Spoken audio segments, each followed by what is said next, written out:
Ma belle-fille entrait dans ma maison en disant « Les personnes âgées n'ont pas besoin d'intimité ». Alors j'ai agi. Bonjour à tous. Avant de commencer, si vous appréciez ce contenu, n'hésitez pas à vous abonner à la chaîne et à liker cette vidéo. Cela aide vraiment à soutenir une famille qui travaille dur pour vous apporter ces histoires. Merci du fond du cœur. Maintenant, installez-vous confortablement. Cette histoire va vous surprendre. Je m'appelle Diane Moreau. J'ai 66 ans, 4 millions d'euros sur mes comptes bancaires et un appartement dans le 6e arrondissement de Paris qui vaut à lui seul 2 millions. Vous pourriez penser que j'ai tout. Et vous auriez raison. Mais il y a une chose que je n'avais plus depuis 8 mois. La paix. Tout a commencé le jour où mon fils Marc a épousé Céline. Elle avait 35 ans, un sourire éclatant lors du mariage et une façon de me regarder qui me mettait mal à l'aise. Comme si elle évaluait chaque objet de ma maison, calculant mentalement leur valeur.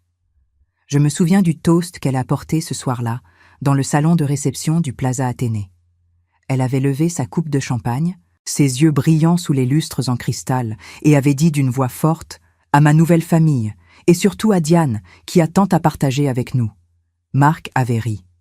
Moi, j'avais senti un frisson glacé descendre le long de ma colonne vertébrale. 3 semaines plus tard, elle est entrée dans mon appartement pour la première fois sans m'avoir prévenu. J'étais dans ma salle de bain, sortant de la douche, quand j'ai entendu la porte d'entrée s'ouvrir. Mon cœur s'est arrêté. J'ai attrapé mon peignoir en soie ivoire, mes mains tremblant légèrement, et je suis sortie dans le couloir. « Qui est là ?» ai-je appelé, ma voix plus aiguë que je ne l'aurais voulu. « C'est moi, belle maman !» La voix de Céline résonnait joyeusement depuis le salon. Trop joyeusement. Je passais dans le quartier et je me suis dit que j'allais récupérer ce foulard Hermès dont tu m'avais parlé. Tu sais, le bleu et or que tu ne portes jamais. Je suis entrée dans le salon, serrant la ceinture de mon peignoir. Elle était déjà dans ma chambre. Je pouvais l'entendre ouvrir mes tiroirs. « Céline !» j'ai dit en marchant vers ma chambre, essayant de garder mon calme. « Je ne t'avais pas dit que tu pouvais le prendre. »« Et comment es-tu entrée ?» Elle est sortie de ma chambre, le foulard déjà enroulé autour de son cou, tenant également un petit flacon de mon parfum Chanel Nero 5 Vintage. Elle a souri, agitant une clé devant moi. Marc m'a fait faire un double. Il s'inquiétait pour toi, tu sais. Tu vis toute seule ici dans cet immense appartement. Et si tu tombais? Et si tu avais besoin d'aide? Elle s'est approchée, posant une main sur mon épaule. Sa voix était devenue plus basse, presque condescendante. Les personnes âgées n'ont pas vraiment besoin d'intimité, n'est-ce pas? C'est plus important d'avoir quelqu'un qui veille sur vous. J'ai ouvert la bouche pour protester, mais elle était déjà partie, le foulard et le parfum dans son sac Prada. La porte s'est refermée avec un clic définitif. Je suis restée là, dans mon salon aux murs ornés de tableaux que j'avais collectionnés pendant 40 ans, me sentant soudain comme une étrangère dans ma propre maison. Ce soir-là, j'ai appelé Marc. Il était dans son bureau, je pouvais entendre le cliquetis de son clavier en arrière-plan. « Marc, ta femme est entrée chez moi aujourd'hui sans permission. Elle a pris mes affaires. » Il y a eu un silence, puis un soupir. « Maman, elle s'inquiète pour toi. C'est touchant, non? Et puis, ce ne sont que des objets. Tu as tellement de choses ici. »« Ce sont mes choses, Marc, et elle avait une clé. Tu lui en as fait faire une sans me demander? »« Maman. » Sa voix avait pris ce ton patient qu'on utilise avec les enfants têtus. « Tu vieillis. Céline et moi pensons qu'il est raisonnable que quelqu'un ait accès à ton appartement en cas d'urgence. Vieillis. » Le mot est resté suspendu dans l'air comme une condamnation. « J'ai 66 ans, Marc, pas 90. Je fais du pilate 3 fois par semaine. Je travaille encore 4 heures par jour comme consultante financière. Je ne suis pas sénile. Personne ne dit ça, maman. Détends-toi. » Après avoir raccroché, je me suis assise sur mon canapé en velours bordeaux, celui que mon défunt mari Pierre et moi avions acheté à une vente aux enchères il y a 20 ans. J'ai regardé les lumières de Paris scintiller à travers mes fenêtres, et pour la première fois depuis la mort de Pierre 5 ans auparavant, je me suis sentie véritablement seule. Mais je ne savais pas encore. Je ne savais pas que ce n'était que le début. Je ne savais pas que Céline reviendrait. Encore et encore. et je ne savais pas qu'elle cachait quelque chose de bien plus sombre qu'un simple mépris pour ma vie privée. Il y avait un secret qui concernait mon argent, ma santé et un document que je n'étais pas censé trouver.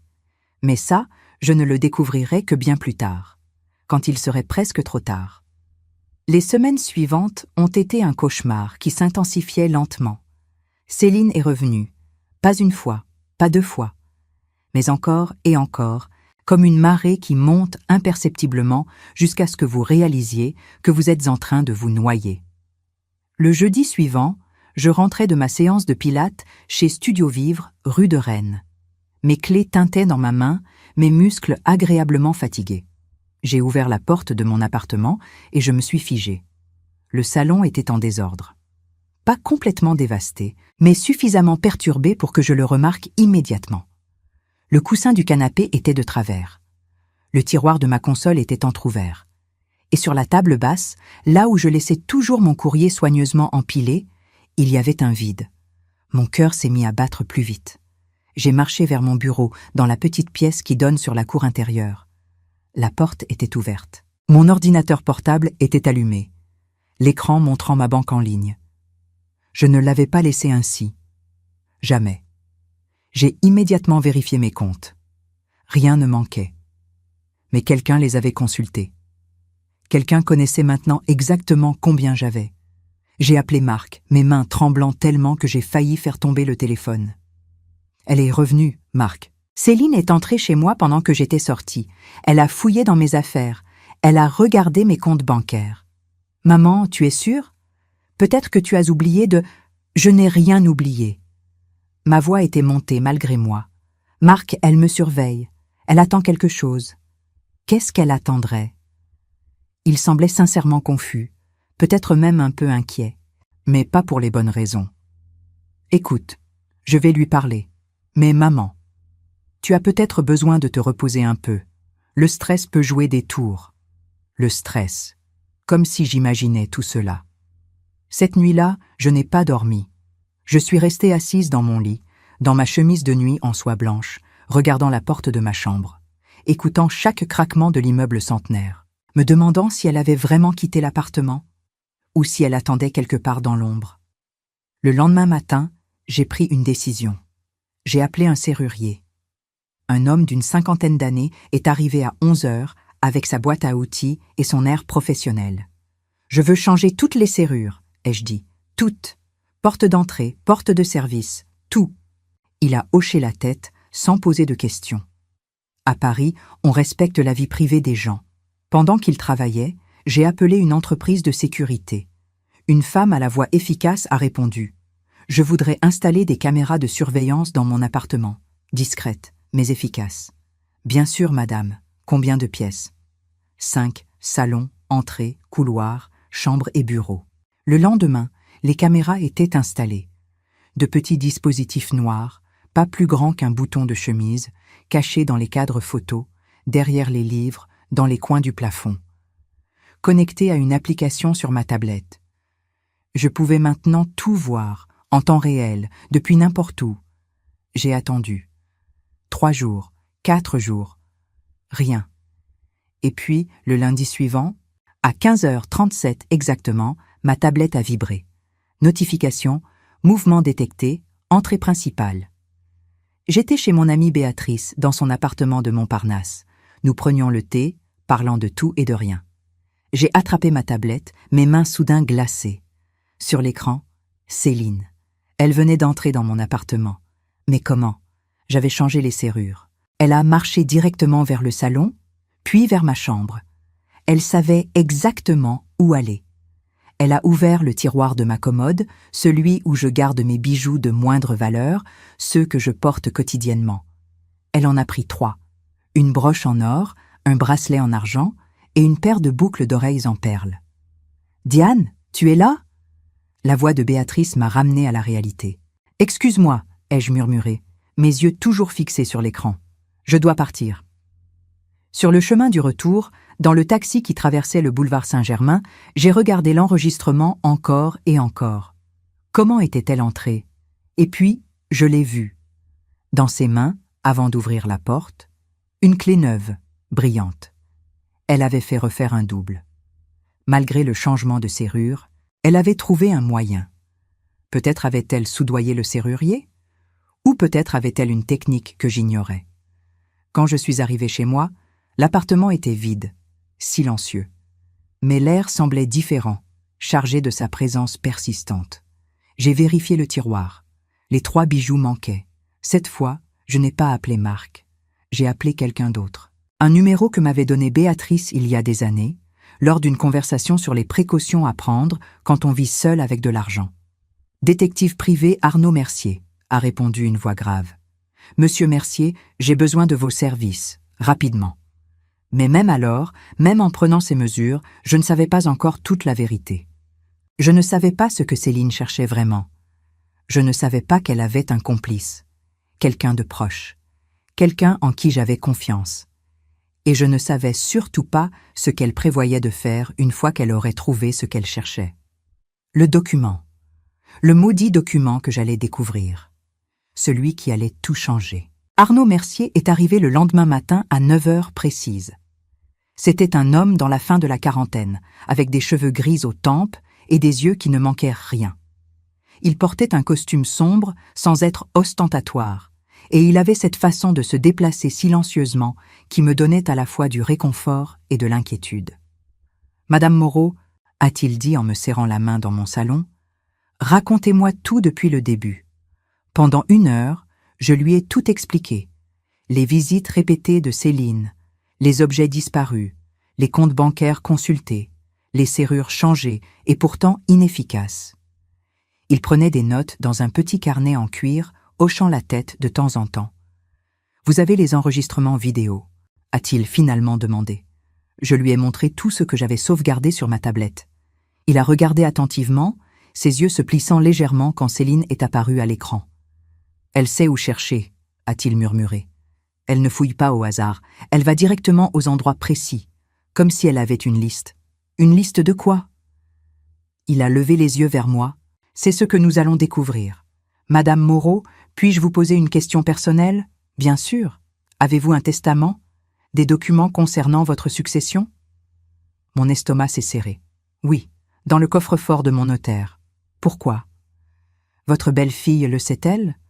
Je suppose que Marc a pu lui en parler. Pourquoi cette question ? » Arnaud s'est levé, marchant vers la fenêtre. Il a regardé dehors, vers la rue Bonaparte, où les Parisiens passaient, inconscients du drame qui se jouait au 6e étage.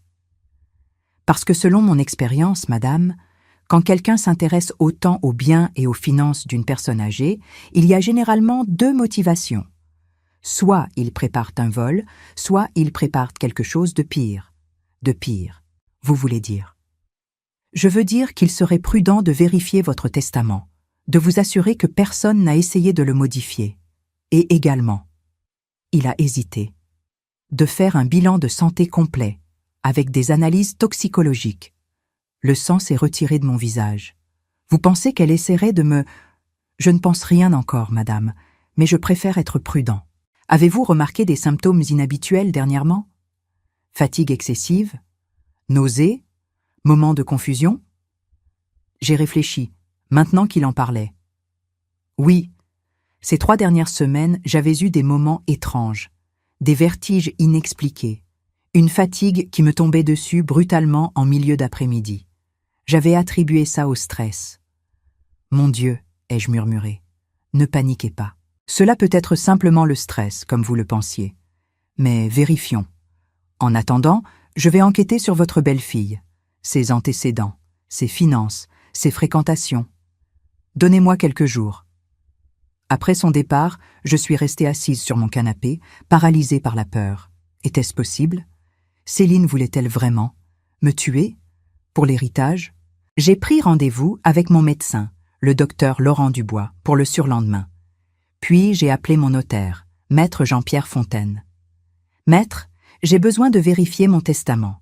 Est-ce que quelqu'un a demandé à le consulter récemment ?» Il y a eu un silence inquiétant. « Madame Moreau, votre fils Marc est passé il y a 2 semaines. Il disait que vous lui aviez demandé de vérifier certains détails. Je lui ai montré le document, bien sûr. C'était inapproprié ?» Mon sang s'est glacé. Marc n'était pas venu de lui-même. Céline l'avait envoyé. J'en étais certaine maintenant. Maître, je veux modifier mon testament, immédiatement, et je veux que personne d'autre que moi ne puisse le consulter, même pas Marc. Bien sûr, madame. Quand pouvez-vous venir? Demain matin. Première chose. Cette nuit-là, je n'ai presque pas dormi. J'ai vérifié ma tablette toutes les heures, regardant les flux vidéo de mon appartement. Personne n'est venu. Mais vers 3 heures du matin, j'ai reçu un message, numéro inconnu. Vous devriez faire attention, Diane. Les accidents arrivent si facilement aux personnes âgées. J'ai failli lâcher mon téléphone.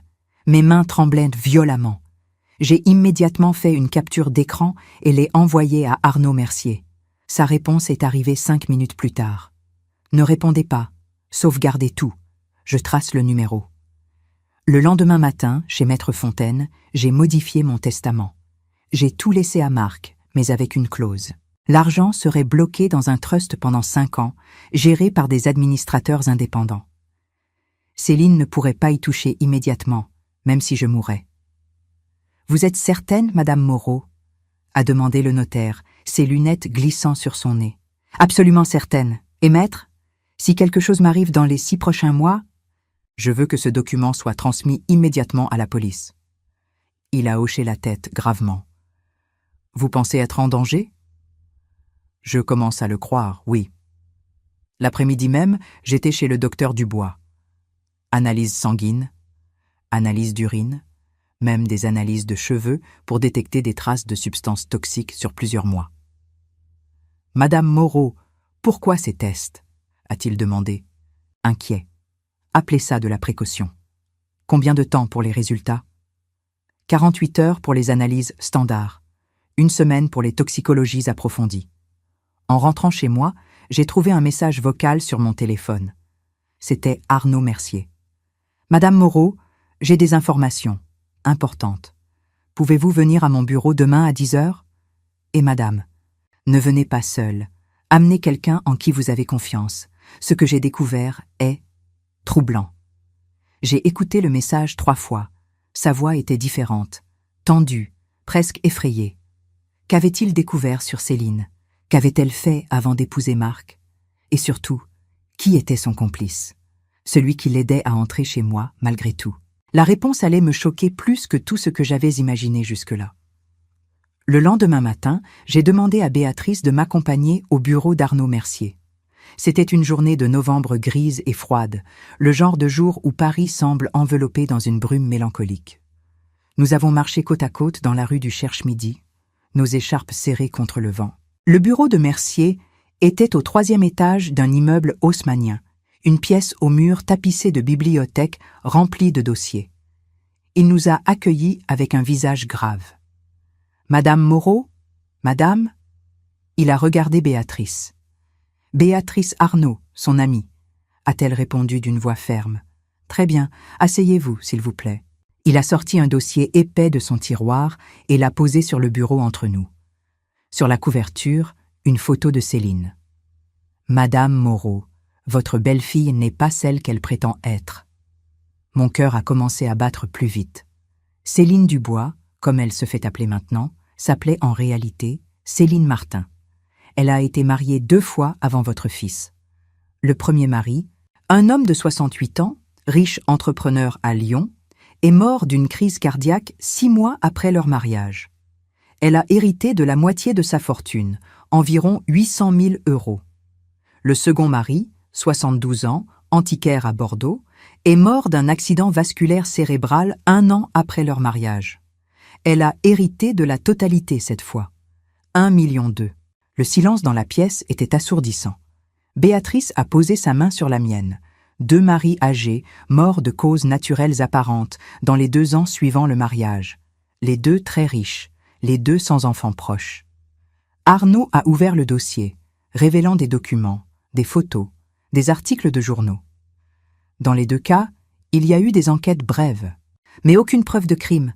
Les médecins ont signé les certificats de décès sans suspicion. « Mon Dieu !» ai-je murmuré. « Marc ne sait pas ?» J'en doute fortement. Elle utilise des noms différents dans chaque ville. Elle se réinvente complètement. Quand elle a rencontré votre fils à Paris il y a 2 ans, elle était Céline Dubois, employée de galerie d'art, orpheline sans famille. Une ardoise vierge. Béatrice a serré ma main plus fort. Continue, monsieur Mercier. Il y a autre chose, n'est-ce pas? Il a hoché la tête. Oui, et c'est là que ça devient vraiment inquiétant. Il a sorti une autre série de documents. J'ai enquêté sur ses mouvements financiers récents. Elle a des dettes importantes. Elle doit 300 000 € à des créanciers privés. Des gens. Peu recommandables. Elle a 6 mois pour rembourser, sinon. Sinon quoi? Sinon elle aura de très gros problèmes. Le genre de problème qui ne se règle pas devant un tribunal. Mon esprit tourbillonnait. Elle a besoin d'argent. Rapidement. Et elle pense que si je meurs, votre fils hérite, et en tant qu'épouse, elle aura accès à ses fonds. Du moins, c'est ce qu'elle croit. Mais j'ai modifié mon testament hier, ai-je dit rapidement. L'argent sera bloqué. Arnaud a souri tristement. Bien joué. Mais madame, elle ne le sait pas encore, ce qui signifie qu'elle va continuer son plan. Et j'ai peur que ce plan soit déjà en mouvement. Il a sorti une dernière photo. Cette personne vous dit quelque chose? C'était un homme d'une 30aine d'années, cheveux bruns, lunettes, allure ordinaire. Je l'ai fixé, cherchant dans ma mémoire. Non, je ne le connais pas. Qui est-ce? Il s'appelle Thomas Reynaud. Il travaille comme assistant dans un cabinet médical. Mais ce n'est pas tout. C'est aussi le cousin de Céline. Et regardez où il travaille. Il a pointé du doigt une adresse au bas de la photo. Mon sang s'est glacé. Le cabinet du docteur Dubois. Mon médecin. Exactement. Il a accès à tous vos dossiers médicaux, vos prescriptions, vos antécédents. Les pièces du puzzle commençaient à se mettre en place, formant une image terrifiante. Céline connaissait mon état de santé. Elle savait exactement quels médicaments je prenais. Elle avait un complice dans le cabinet médical. Les analyses toxicologiques, ai-je murmuré. Les résultats arrivent dans quelques jours. Madame Moreau, je pense qu'il est temps d'impliquer la police. Ce que vous me décrivez, avec ces nouvelles informations, constitue une menace sérieuse. Mais j'ai secoué la tête. Non, pas encore. Elle niera tout. Elle dira que je suis paranoïaque, sénile. Marc la croira. Et sans preuve directe qu'elle a fait quelque chose. Alors que proposez-vous? Je me suis redressé dans mon fauteuil, sentant une détermination nouvelle monter en moi. Je propose qu'on la piège, qu'on lui donne exactement ce qu'elle veut. Béatrice m'a regardé avec inquiétude. Diane, tu ne peux pas te mettre en danger. Je ne compte pas me mettre en danger. Je compte la faire se démasquer, complètement, devant témoins, devant preuves irréfutables. J'ai regardé Arnaud. Vous avez dit qu'elle avait 6 mois pour trouver l'argent? Oui, 4 mois et demi maintenant. Alors elle va devenir désespérée. Elle va prendre des risques, et c'est là qu'on l'attrapera. Arnaud a réfléchi un moment, puis a hoché la tête lentement. C'est dangereux, mais ça pourrait fonctionner. Qu'avez-vous en tête? Une mise en scène. Je vais lui faire croire que je pars en voyage, que l'appartement sera vide, que c'est sa chance parfaite, et nous serons là pour la prendre en flagrant délit, avec la police, cette fois, avec des preuves qu'elle ne pourra pas nier. Et si elle est plus maligne que ça? Si elle sent le piège? J'ai souri, un sourire sans joie. Alors nous improviserons. Mais une chose est sûre, je ne vais pas mourir pour qu'elle puisse rembourser ses dettes. Je vais me battre, et je vais gagner. En sortant du bureau ce matin-là, sous le ciel gris de Paris, j'ai senti quelque chose changer en moi. La peur était toujours là, bien sûr, mais elle était désormais accompagnée d'autre chose, de colère, de détermination et d'un désir féroce de justice. Mais je ne savais pas encore tout. Je ne savais pas que le document que je cherchais, celui qui pourrait tout prouver, se trouvait déjà dans mon appartement, caché, attendant d'être découvert. Les 3 jours suivants ont été consacrés à la préparation. Arnaud Mercier m'a mise en contact avec une capitaine de police, capitaine Sophie Blanchard, une femme dans la quarantaine avec un regard acéré et une réputation d'intégrité. Nous nous sommes rencontrés dans un café discret du 15e arrondissement. « Madame Moreau », a-t-elle dit après avoir écouté toute l'histoire, « ce que vous me décrivez est sérieux. Mais sans preuve directe d'intention criminelle, mes mains sont liées. Je ne peux pas arrêter quelqu'un sur la base de soupçons, même fondés. Je comprends. C'est pourquoi je veux la prendre en flagrant délit. D'intrusion, ce n'est qu'un délit mineur, une amende, au pire. Non, j'ai répondu fermement. De tentative d'empoisonnement, de falsification de documents, de fraude. Quand elle entrera chez moi, elle cherchera quelque chose de spécifique, et je vais m'assurer qu'elle le trouve. Sophie a froncé les sourcils. Vous voulez créer un piège? Exactement. Arnaud pense qu'elle cherche probablement mon testament, ou des documents bancaires. Elle veut savoir exactement combien elle va hériter. Je vais lui laisser trouver un faux testament. Un qui dit que tout lui revient directement en cas de décès. Ça la rendra confiante, imprudente. Et ensuite, j'ai une idée. Mais j'ai besoin de votre aide. Nous avons élaboré le plan pendant 2 heures. À la fin, Sophie a accepté de participer, mais avec une condition. Au moindre danger réel pour vous, Madame Moreau, nous intervenons immédiatement. Compris? Compris. Le lendemain, les résultats de mes analyses toxicologiques sont arrivés. J'étais dans mon salon, tenant l'enveloppe du laboratoire avec des mains tremblantes. Béatrice était assise à côté de moi. J'ai ouvert l'enveloppe, parcouru les pages de résultats techniques, et puis je l'ai vue. Traces de digitaline détectées dans les échantillons capillaires. Concentration compatible avec une administration répétée sur une période de 4 à 6 semaines. Digitaline, a murmuré Béatrice. Qu'est-ce que c'est? Un médicament pour le cœur, ai-je répondu, ma voix étrangement calme. À petite dose, il régule le rythme cardiaque. À dose plus élevée, ou chez quelqu'un qui n'en a pas besoin, il peut causer un arrêt cardiaque. Béatrice est devenue pâle. Elle t'empoisonne, lentement. Apparemment, les symptômes que j'avais, la fatigue, les vertiges, les nausées, ce sont des effets secondaires de la digitaline. J'ai regardé mon amie. Elle me tue, petit à petit, en espérant que ça ressemble à un problème cardiaque naturel chez une femme de mon âge. Diane, il faut aller voir la police maintenant. Avec ça, ils peuvent l'arrêter. Non, pas encore. Elle niera. Elle dira que quelqu'un d'autre a pu avoir accès à ma nourriture, à mes boissons, sans preuve directe qu'elle a administré le poison. Un bon avocat la fera sortir. Et elle disparaîtra. Non, il faut qu'on la prenne la main dans le sac. J'ai appelé Arnaud, lui et envoyé les résultats. Sa réponse est arrivée rapidement. Madame Moreau, c'est plus grave que nous ne le pensions. Mais ça nous donne aussi un avantage. Maintenant, nous savons comment elle opère. Nous pouvons la déjouer. Le plan était en place. J'ai commencé à préparer l'appât. D'abord, j'ai créé un faux testament avec l'aide de Maître Fontaine. Un document qui ressemblait parfaitement à un vrai, avec tous les timbres et signatures appropriés.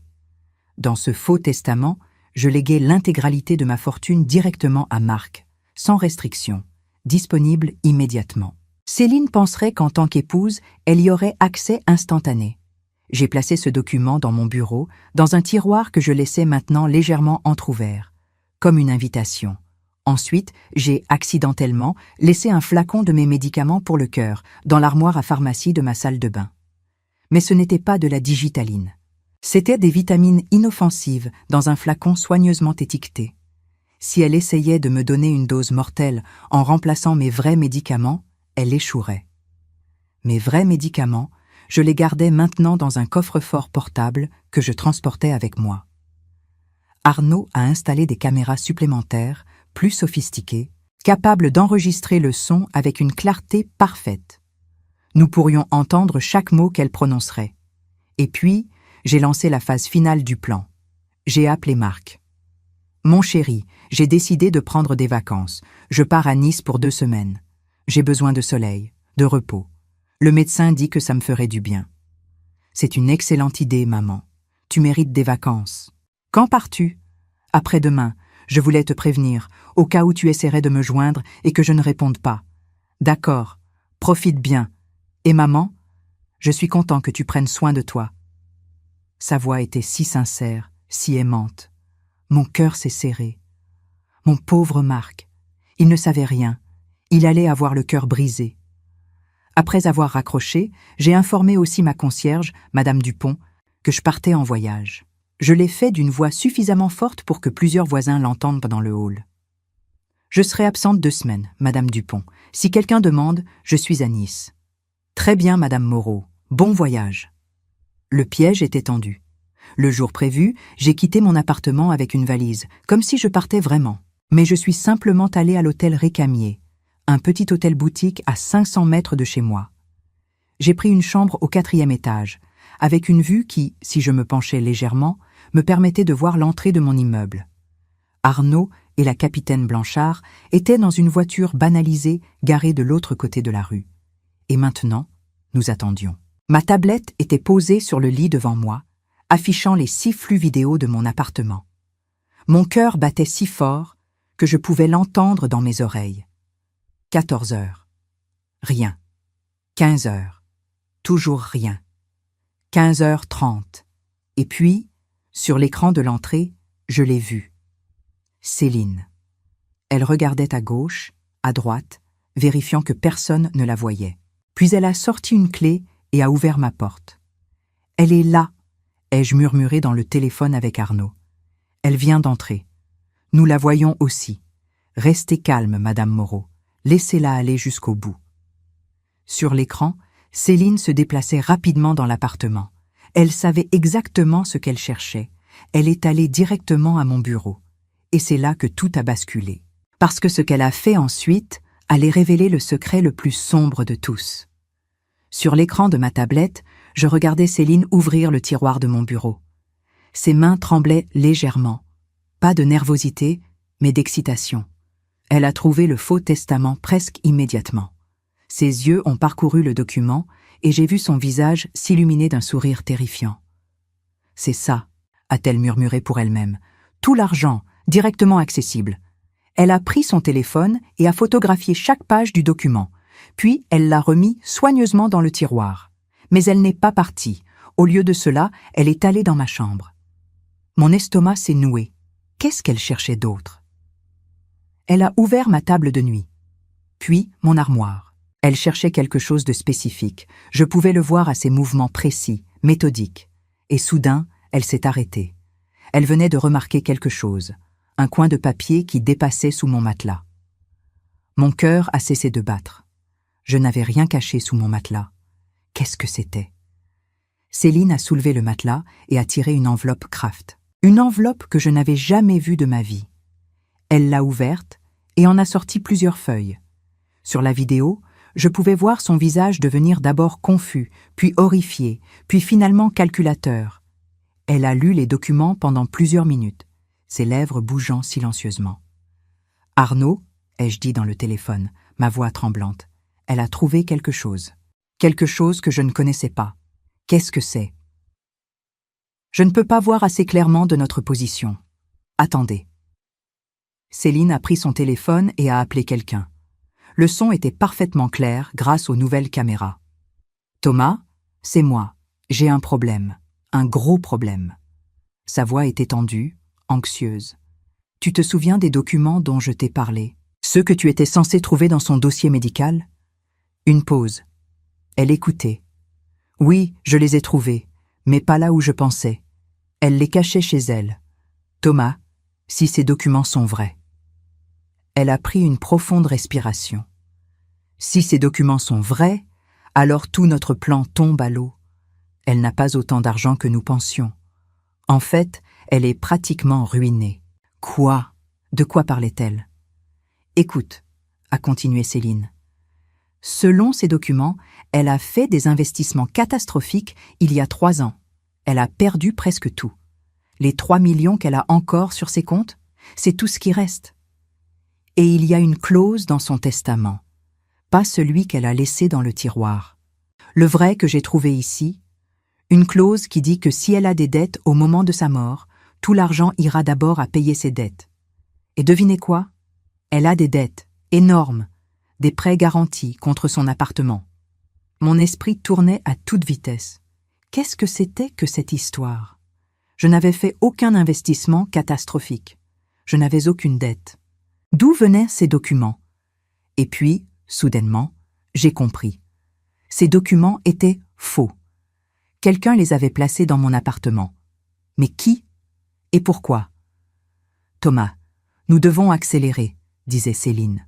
Si Marc découvre que sa mère est pauvre, il va commencer à poser des questions. Il va peut-être même découvrir mes autres mariages. Non, non, nous ne pouvons pas prendre ce risque. Une autre pause. Je sais que c'est dangereux, mais nous n'avons pas le choix. Ce soir, nous le faisons ce soir. Quand elle rentrera de Nice dans 2 semaines, il sera trop tard. Nous devons le faire maintenant, pendant qu'elle est censée être partie. Mon sang s'est glacé. Ce soir, elle allait faire quelque chose ce soir. Arnaud, ai-je soufflé dans le téléphone. Elle planifie quelque chose pour ce soir. Je pense qu'elle va. Nous avons entendu. Capitaine Blanchard est déjà en train d'organiser une équipe. Madame Moreau, vous ne retournez pas dans cet appartement. Compris? Mais ces documents, Arnaud, ces faux documents, qui les a mis là? Je ne sais pas, mais nous allons le découvrir. Sur l'écran, Céline a remis l'enveloppe exactement où elle l'avait trouvée, sous le matelas. Elle a vérifié que tout était en ordre, puis elle est partie rapidement. Dès que la porte s'est refermée derrière elle, j'ai appelé Béatrice. J'ai besoin que tu viennes me chercher, maintenant, et amène ton avocat. Diane, qu'est-ce qui se passe? Quelqu'un a piégé mon appartement avec de faux documents pour me faire passer pour pauvre et endetté. Céline les a trouvés et maintenant, elle planifie quelque chose pour ce soir. Mais Béatrice, ces documents ne viennent pas d'elle. Quelqu'un d'autre les a mis là. Quelqu'un qui a accès à mon appartement. Il y a eu un silence choqué à l'autre bout du fil. Tu penses à Marc. Je ne sais pas quoi penser, mais nous devons découvrir qui a fait ça. Et vite. 2 heures plus tard, nous étions tous réunis dans la chambre d'hôtel. Arnaud, la capitaine Blanchard, Béatrice, son avocat Maître Rousseau et moi. Sur la table, des impressions des documents que Céline avait trouvés, que nous avions réussi à capturer en détail grâce aux caméras haute résolution. Maître Rousseau les a examinés attentivement, ses lunettes de lecture perchées sur son nez. « Ces documents sont des contrefaçons », a-t-il finalement dit. « Bonnes, certes, professionnelles même, mais fausses. Regardez ici, cette signature n'est pas la vôtre, Madame Moreau. C'est une copie numérique, légèrement modifiée. Et ces sceaux de notaire, ce sont de vieux modèles, plus utilisés depuis 5 ans. Alors qui les a fabriqués, ai-je demandé. Et surtout, qui les a mis dans mon appartement? Arnaud s'est penché en avant. Madame Moreau, qui d'autre a une clé de votre appartement? À part Céline? J'ai réfléchi. Personne. Même Marc n'en a plus depuis que j'ai changé les serrures. La seule autre personne qui a un double S. Mon sang s'est figé. Madame Dupont, la concierge. Exactement. Et devinez qui a un neveu qui travaille dans la falsification de documents? Un certain neveu qui a été arrêté il y a 3 ans pour escroquerie? Madame Dupont est complice? Pas nécessairement. Mais quelqu'un a pu utiliser sa clé, ou la soudoyer. Nous devons enquêter. La capitaine Blanchard a hoché la tête. Je vais envoyer des agents l'interroger. Mais pour l'instant, notre priorité est ce que Céline planifie pour ce soir. Madame Moreau, nous allons avoir besoin de vous comme appât. Comment ça? Nous devons la faire croire que vous êtes dans l'appartement. Seule, vulnérable. C'est le seul moyen de la prendre en flagrant délit d'intention criminelle. Mon cœur battait à tout rompre. Vous voulez que je retourne là-bas? Non. Nous allons utiliser quelqu'un d'autre, quelqu'un de notre équipe, qui vous ressemble de loin. Elle sera équipée d'un gilet pare-balles et nous aurons une équipe complète cachée dans l'immeuble. Au moindre danger, nous intervenons. Et si Céline se rend compte que ce n'est pas moi? C'est un risque, mais c'est notre meilleure chance. J'ai regardé chaque visage dans la pièce, puis j'ai pensé à tout ce que Céline avait fait. Les 2 maris morts, l'empoisonnement lent, les mensonges, et maintenant, ce plan pour ce soir. D'accord, ai-je dit fermement, faisons-le, mais je veux être là, je veux la voir se faire arrêter. Vous pourrez regarder depuis notre vanne de surveillance, a promis la capitaine, vous verrez tout. Le plan était en mouvement, mais une question restait sans réponse, une question qui me rongeait. Qui avait vraiment créé ces faux documents? Et quel était leur but? Faire croire à Céline que je n'avais pas d'argent pour qu'elle agisse précipitamment? Mais qui voudrait ça? La réponse allait me choquer au-delà de tout ce que j'avais imaginé. Parce que le véritable cerveau derrière tout cela n'était ni Céline, ni Thomas, ni même Madame Dupont. C'était quelqu'un de bien plus proche. Quelqu'un que je n'aurais jamais soupçonné. La nuit tombait sur Paris quand nous avons commencé à mettre le plan en place. L'équipe de la capitaine Blanchard était impressionnante. 6 agents en civil, 2 équipes techniques et une femme nommée Agent Leroy qui, avec les bons vêtements et une perruque grise, pourrait passer pour moi dans la pénombre. Nous étions dans le van de surveillance, garé dans une rue adjacente, avec une vue directe sur l'entrée de mon immeuble.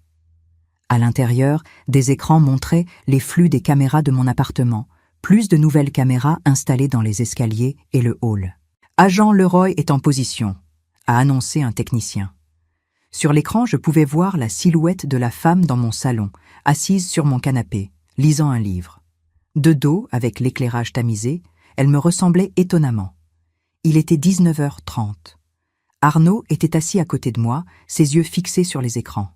« Elle va venir », a-t-il murmuré. « La question est quand et avec qui ?» 20h. Rien. 21h. Toujours rien. À 21h45, mon téléphone a vibré. Un message de Marc. « Maman, tu passes une bonne soirée à Nice ? Céline et moi pensons à toi. » Mon estomac s'est retourné. Marc pensait que j'étais à Nice. Céline lui mentait, maintenant, à ce moment même, alors qu'elle préparait quelque chose de terrible. J'ai répondu simplement « Oui, mon chéri. Très relaxant. Je t'aime. » À 22h15, les écrans se sont animés. Capitaine Blanchard s'est redressé. Mouvement à l'entrée principale. Sur l'écran, une silhouette approchait. Mais ce n'était pas Céline. C'était un homme, grand, mince, portant un sac à dos noir. Il a regardé autour de lui, puis a utilisé une clé pour entrer. « C'est Thomas Reynaud », a dit Arnaud, le cousin, l'assistant médical. Thomas est monté les escaliers rapidement, silencieusement. Arrivé devant ma porte, il a de nouveau regardé autour de lui, puis a frappé doucement. 3 coups, une pause, 2 coups. C'était un signal.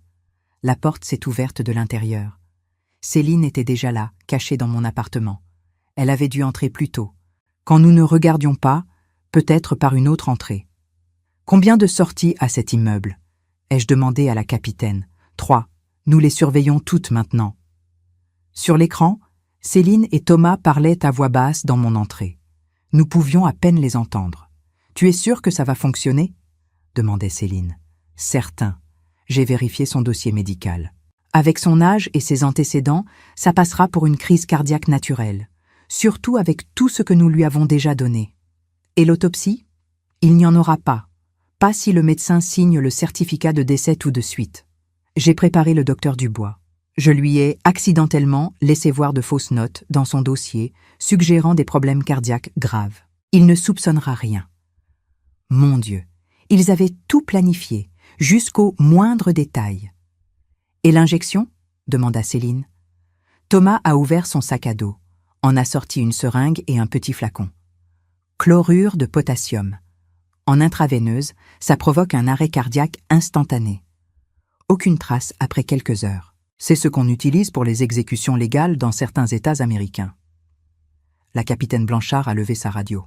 « Toutes les équipes, préparez-vous. Attendez mon signal. » Sur l'écran, Céline et Thomas avancèrent vers le salon. L'agent Leroy était toujours assise sur le canapé, de dos, la tête légèrement penchée, comme si elle somnolait. « Thomas, attends », a soudain dit Céline. Elle s'était arrêtée. Quelque chose ne va pas. « Quoi ?» Elle ne bouge pas, du tout. Même quand on a parlé. Elle n'a pas réagi. Thomas s'est approché prudemment du canapé. « Madame Moreau ?» Pas de réponse. Il a contourné le canapé pour voir le visage de l'agent Leroy. Et puis il s'est figé.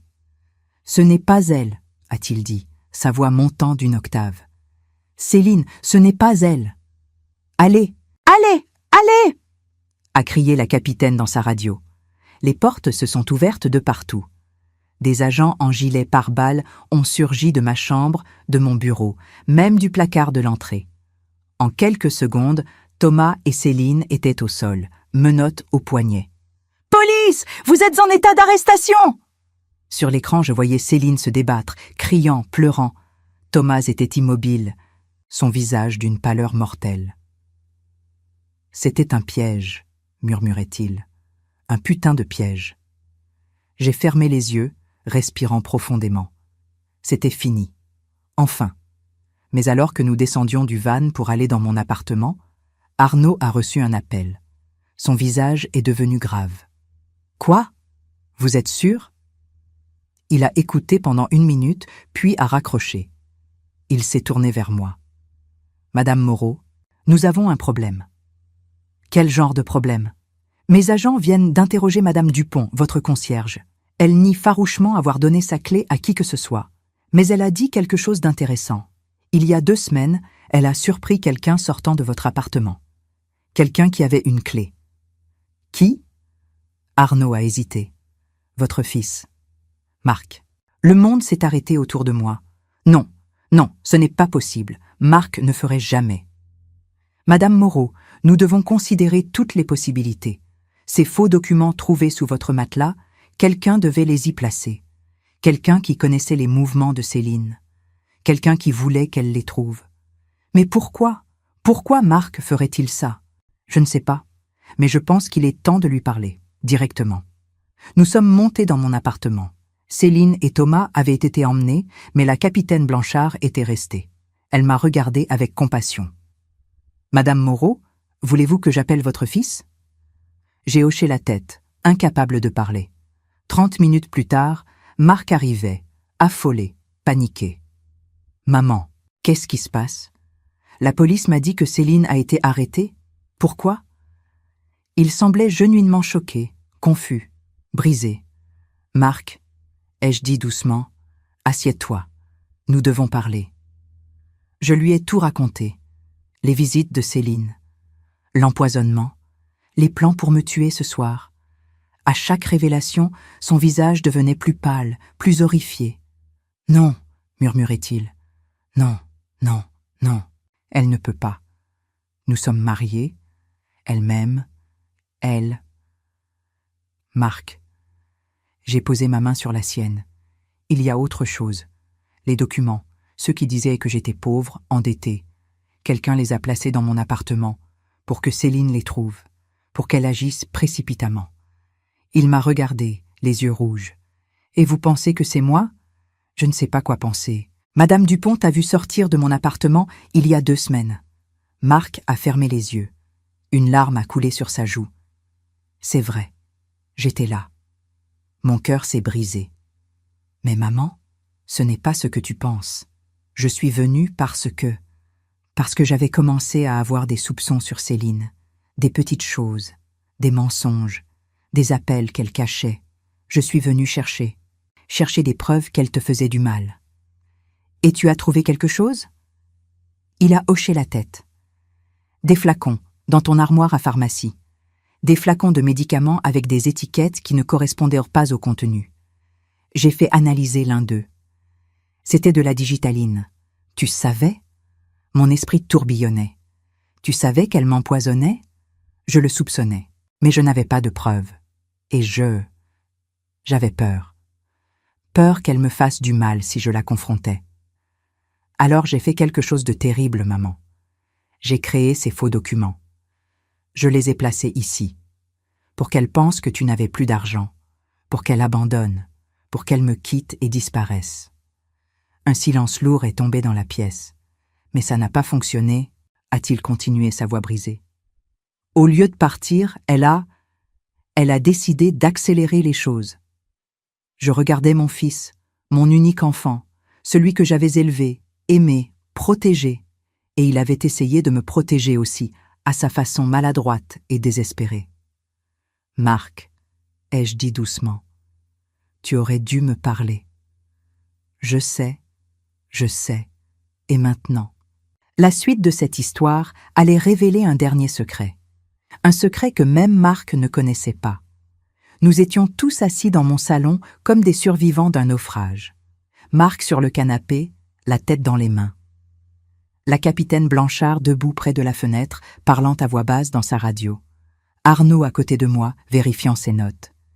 Et moi, épuisé, vidé, essayant de comprendre comment nous en étions arrivés là.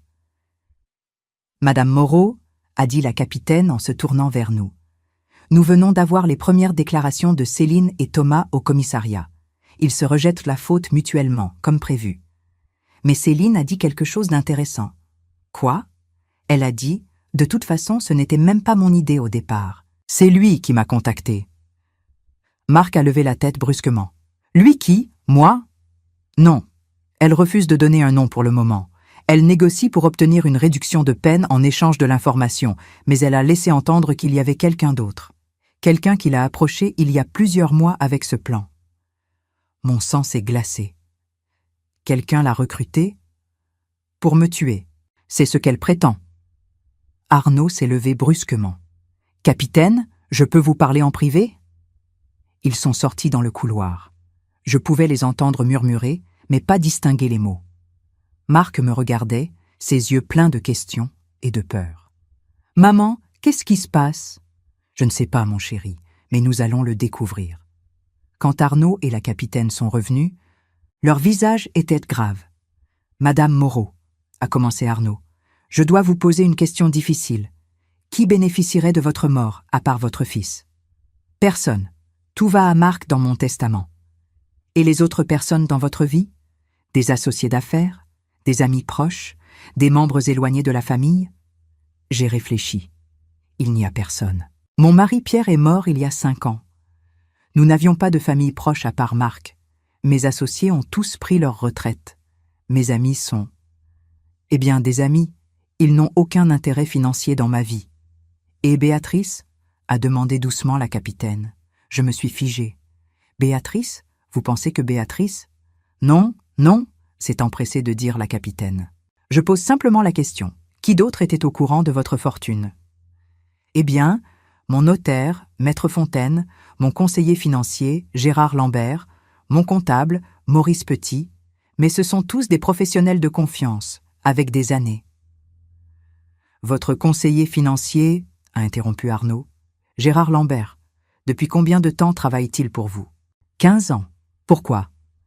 Parce que j'ai enquêté sur lui ce matin, après avoir découvert les faux documents. Madame Moreau, votre conseiller financier a de sérieux problèmes financiers. Il a des dettes de jeu, plus d'1 million d'euros. Et il y a 6 mois, il a liquidé plusieurs de vos investissements sans votre autorisation explicite, en forgeant votre signature. Le sol semblait se dérober sous mes pieds. Quoi? C'est impossible. Je vérifie mes comptes régulièrement. Il n'y a rien qui... Il a créé de faux relevés, des documents qui montraient vos investissements intacts, alors qu'en réalité, il transférait l'argent vers ses propres comptes pour payer ses dettes. Madame Moreau, vous n'avez plus 4 millions d'euros. Vous en avez 1,8 million. Il a volé 2,2 millions. Je ne pouvais pas respirer. La pièce tournait autour de moi. Non, ai-je murmuré. Non, Gérard ne ferait jamais ça. Il est. Nous sommes amis depuis. Maman, Marc était à côté de moi maintenant, tenant ma main. Respire, respire. Arnaud a continué, sa voix douce mais implacable. Il y a plus. Gérard Lambert connaissait Céline. Ils se sont rencontrés il y a 1 an dans un casino à Deauville. C'est lui qui l'a présentée à Marc lors d'un dîner d'affaires. Il a orchestré leur rencontre. Tout se mettait en place. Les pièces du puzzle que je n'avais pas vues. Il voulait que j'épouse Céline, a murmuré Marc, comprenant soudain. Il a insisté pour que je vienne à ce dîner. Il a dit qu'il y aurait quelqu'un que je devrais absolument rencontrer. Et quand j'ai vu Céline, elle était tellement charmante, tellement intéressée par tout ce que je disais. Parce qu'elle jouait un rôle, ai-je dit amèrement. Un rôle que Gérard lui avait demandé de jouer. Il avait déjà volé mon argent. Mais ce n'était pas assez. Il savait que j'allais découvrir le vol tôt ou tard. Alors, il a mis en place un plan de secours. Si je mourais, l'argent irait à Marc. Et avec Céline comme épouse de Marc, manipulable, contrôlable, Gérard pourrait continuer à voler. Exactement, a confirmé la capitaine. Et si Céline était arrêtée pour votre meurtre, il n'y aurait aucun lien vers lui. Il serait l'innocent conseiller financier, choqué par la tragédie. Mon téléphone a sonné. Un numéro que je connaissais bien. Gérard Lambert. Ne répondez pas, a dit immédiatement la capitaine. Mais elle a fait un signe à ses techniciens. Mais mettons-le sur écoute. Ils ont rapidement configuré l'équipement. Puis la capitaine m'a fait signe. J'ai répondu, ma main tremblante. « Diane, enfin !» La voix de Gérard était tendue, presque paniquée. « J'ai essayé de te joindre toute la journée. Tu es à Nice ?»« Oui, Gérard. Pourquoi ?»« Parce que... Écoute, je dois te parler de quelque chose d'urgent, concernant tes investissements. Il y a eu une erreur, une grosse erreur. Je pense qu'il vaudrait mieux que tu rentres immédiatement. Quelle sorte d'erreur? Il y a eu une pause. Je pouvais l'entendre respirer lourdement. Je préférerais t'en parler en personne. Quand peux-tu revenir à Paris? La capitaine me faisait des signes.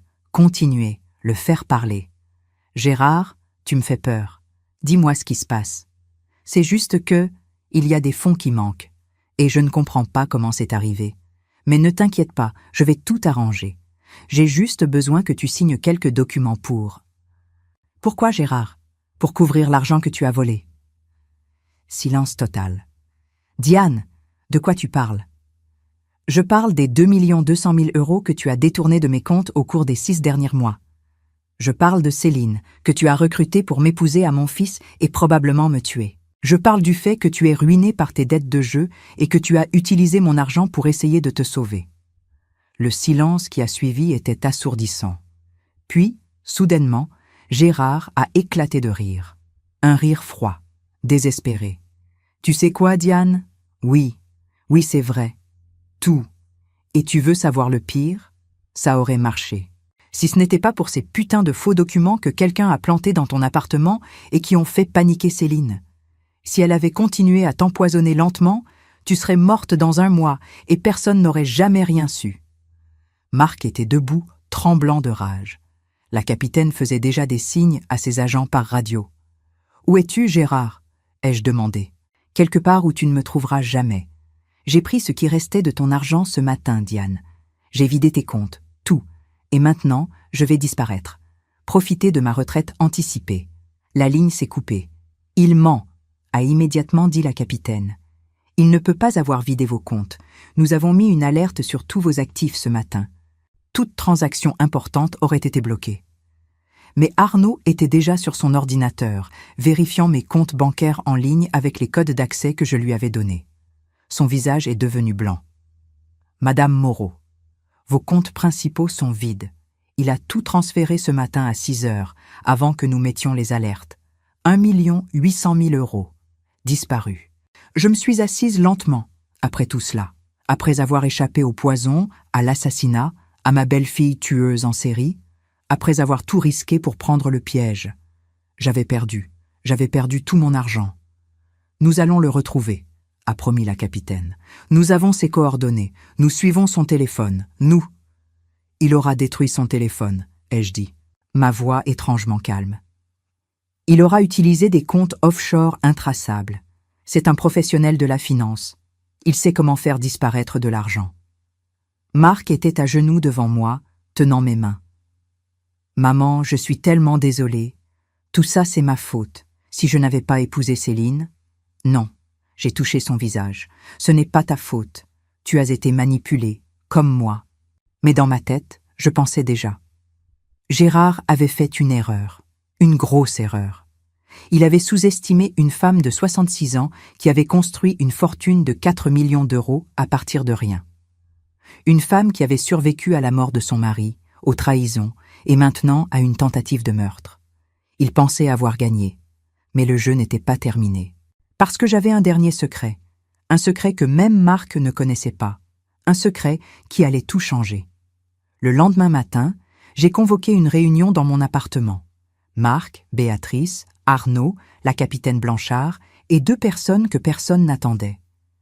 Maître Fontaine, mon notaire, et un homme d'une 50aine d'années que j'ai présenté comme Alexandre Moreau. « Qui est-ce » me demandait Marc, confus. « Ton oncle » ai-je répondu calmement. Marc m'a regardé comme si j'étais devenue folle. « Maman, je n'ai pas d'oncle. Tu étais fille unique. Papa était fils unique. » C'est ce que tout le monde pense. Mais ton père avait un demi-frère, Alexandre. Ils partageaient le même père mais pas la même mère. Quand ton grand-père est mort, il y a eu une dispute familiale terrible concernant l'héritage. Pour éviter un scandale public, Alexandre et ton père ont fait un accord.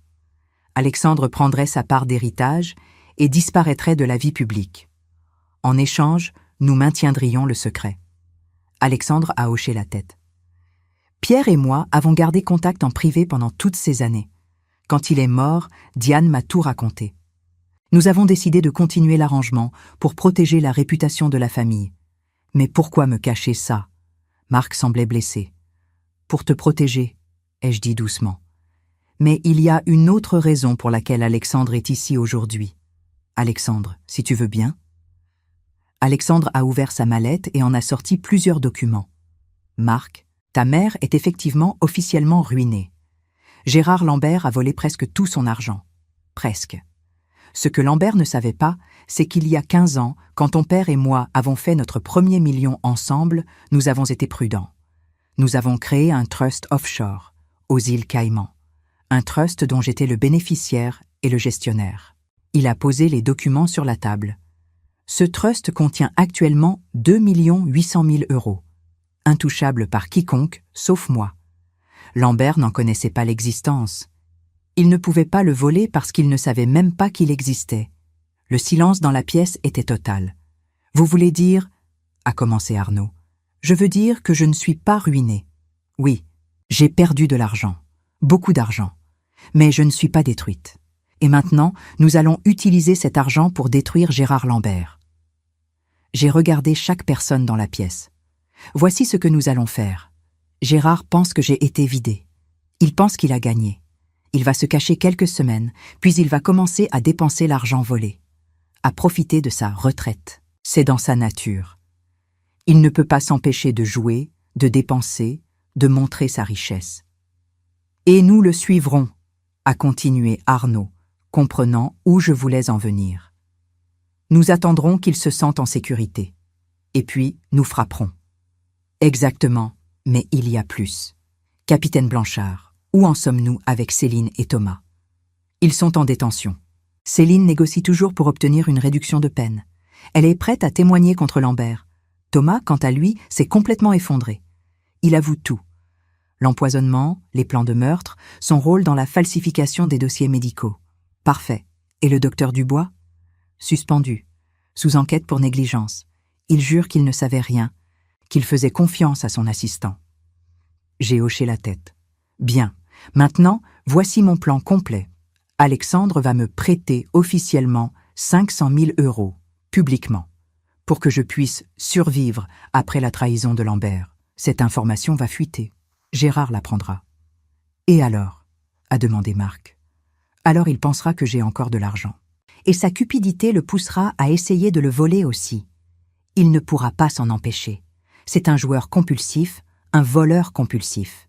Il essaiera de me contacter, de regagner ma confiance, de me convaincre qu'il peut récupérer l'argent que quelqu'un d'autre a volé. Et quand il le fera? Nous l'aurons, a fini Arnaud avec un sourire sombre. Le plan a été mis en œuvre immédiatement.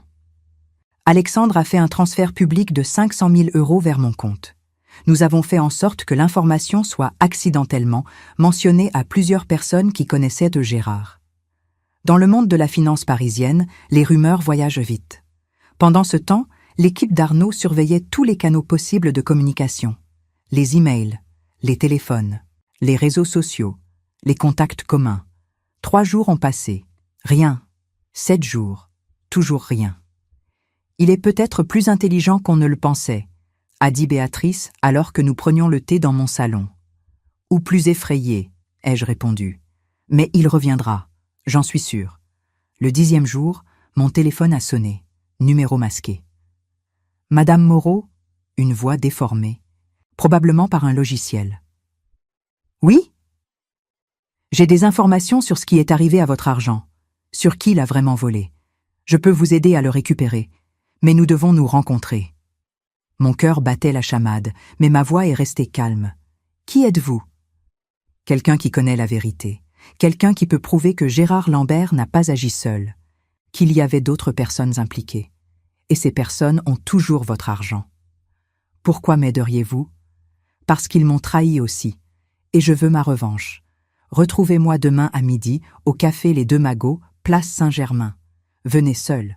Si vous amenez la police, je disparais et vous ne saurez jamais la vérité. La ligne s'est coupée. J'ai immédiatement appelé la capitaine Blanchard. C'était lui. Lambert, je le sais. Comment pouvez-vous en être sûr? La voix était déformée. parce qu'il a utilisé l'expression « récupérer votre argent ». C'est exactement ce qu'il disait toujours quand il y avait un problème avec mes investissements. « Ne vous inquiétez pas, Diane, je vais récupérer votre argent ». C'est sa phrase signature. « D'accord, alors nous allons préparer la rencontre. Vous porterez un micro. Nous aurons des agents partout dans le café et autour. Au moindre danger, nous intervenons. » Le lendemain, à 11h45, j'étais assise à une table du café Les Deux Magots. Le micro était caché sous mes vêtements, si petit que je pouvais à peine le sentir. Autour de moi, des touristes, des Parisiens, et au moins 6 agents en civil que j'avais appris à reconnaître. Midi. Personne. 12h15. Toujours personne. J'ai commandé un autre café. Attendu. À 12h30, un homme s'est assis à ma table. Mais ce n'était pas Gérard Lambert. C'était Thomas Reynaud, le cousin de Céline, l'assistant médical, celui qui était censé être en prison.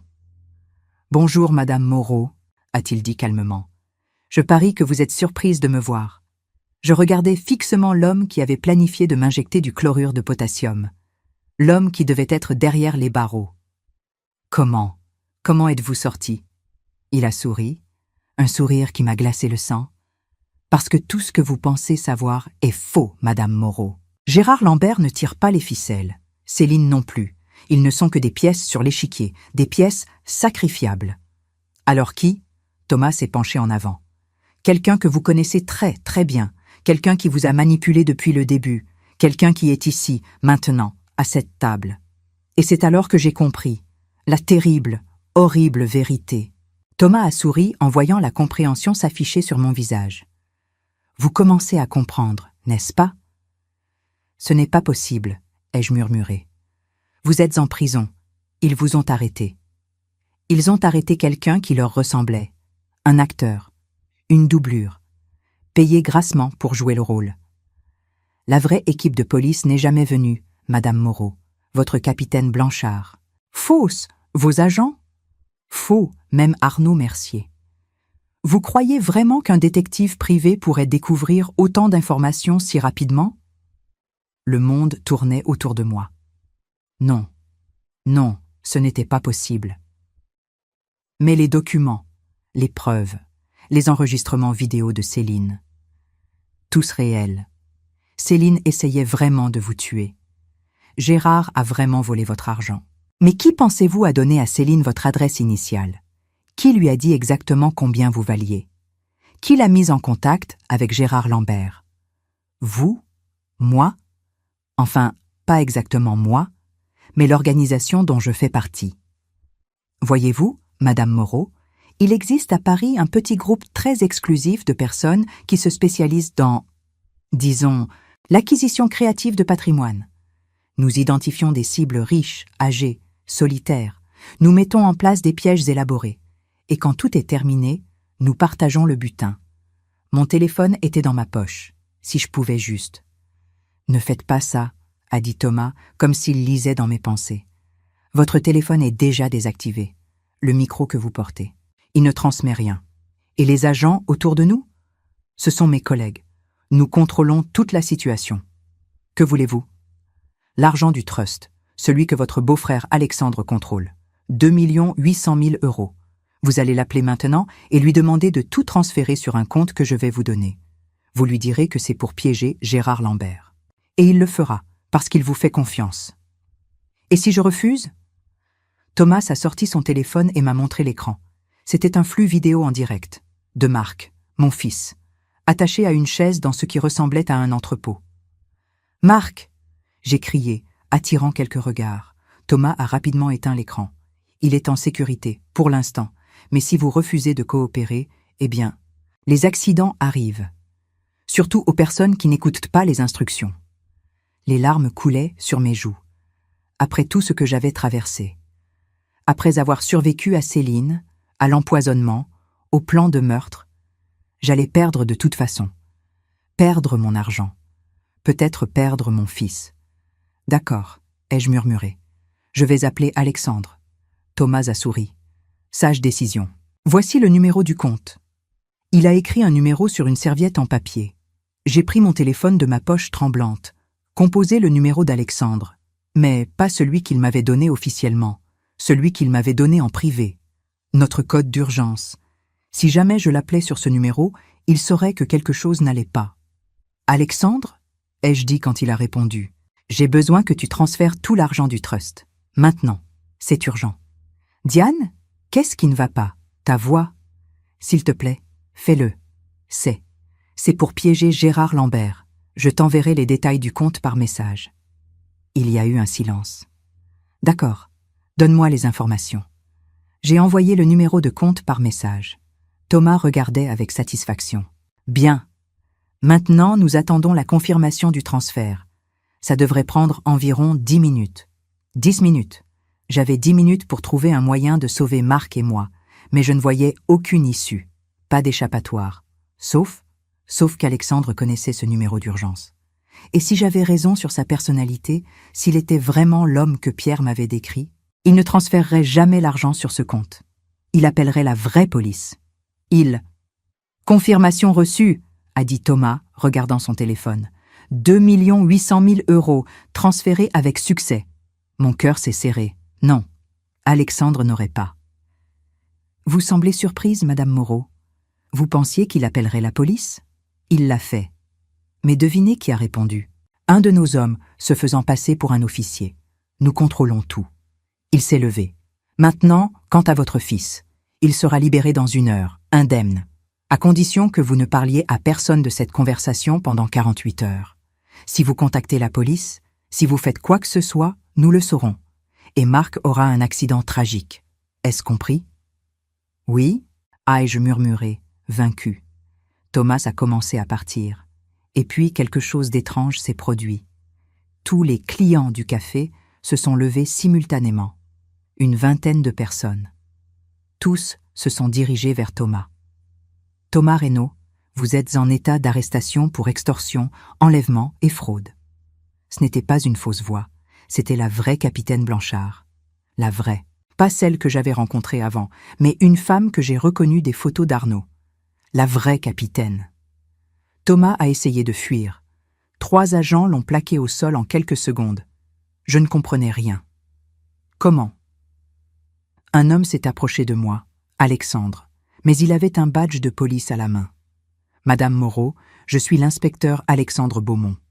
Arnaud Mercier m'a contacté il y a 2 semaines après avoir découvert qu'il y avait une organisation criminelle ciblant des personnes âgées, fortunées à Paris. Nous avons monté une opération d'infiltration. Votre oncle Alexandre n'existe pas. C'était moi, sous couverture. Le trust n'existe pas non plus. C'était un appât. Mais le transfert. Thomas a dit qu'il avait reçu l'argent. Il a reçu une confirmation de notre équipe technique, mais aucun argent n'a été transféré. Le compte qu'il a donné appartient à la police. Nous avons tracé tous ses associés. 23 arrestations ce matin à travers Paris. C'est terminé. Et Marc? Ils ont dit qu'ils avaient Marc? Votre fils est au commissariat depuis ce matin, en sécurité. La vidéo était truquée, filmée avec un acteur. Nous le savions. Je me suis effondré sur ma chaise, incapable de traiter tout ce qui venait de se passer. Alors Arnaud Mercier. Était-il vrai ou... Arnaud est un vrai détective privé, et tout ce qu'il a découvert était vrai. Céline, Gérard Lambert, leurs crimes, ils sont en prison, vraiment en prison cette fois. Et grâce à votre courage, nous avons maintenant démantelé toute une organisation criminelle.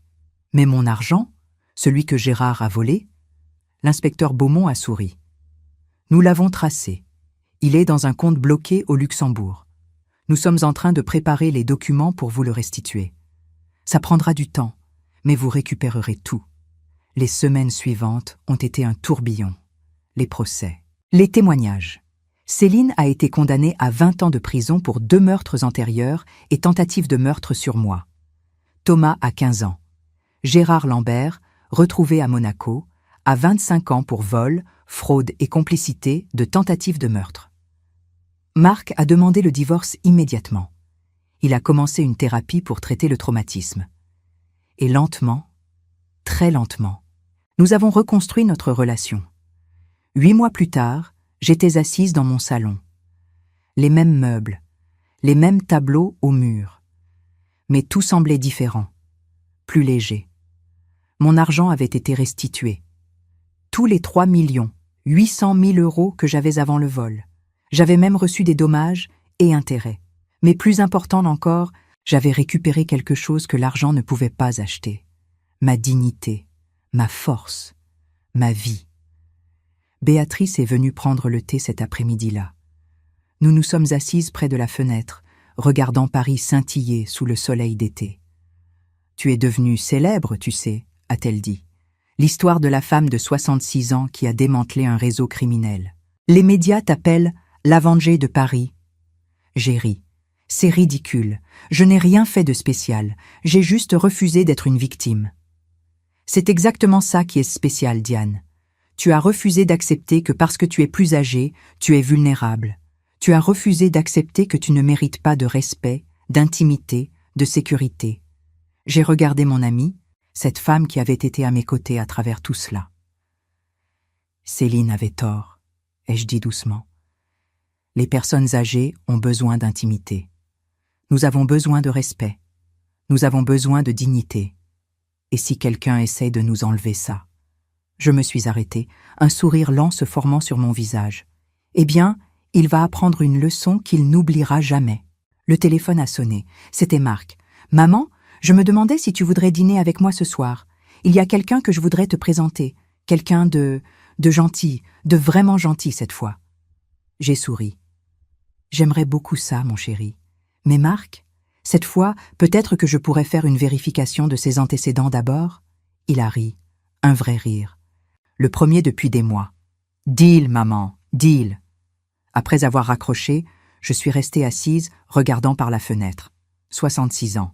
Après tout ce que j'avais vécu, la perte de mon mari, la trahison, l'empoisonnement, la tentative de meurtre, j'étais toujours là, toujours debout, toujours forte, et quelque part dans Paris, dans les prisons, Céline et ses complices apprenaient une leçon que j'espérais qu'ils n'oublieraient jamais. Ne sous-estimez jamais une femme. Surtout pas une femme qui a survécu à 6 décennies et demie de vie. Parce que nous avons appris, nous avons grandi, et nous ne sommes certainement pas les victimes faciles que vous pensez que nous sommes. Les personnes âgées n'ont peut-être pas besoin de grand-chose, mais nous méritons tout, le respect, l'intimité, la justice, et nous allons nous battre pour l'obtenir.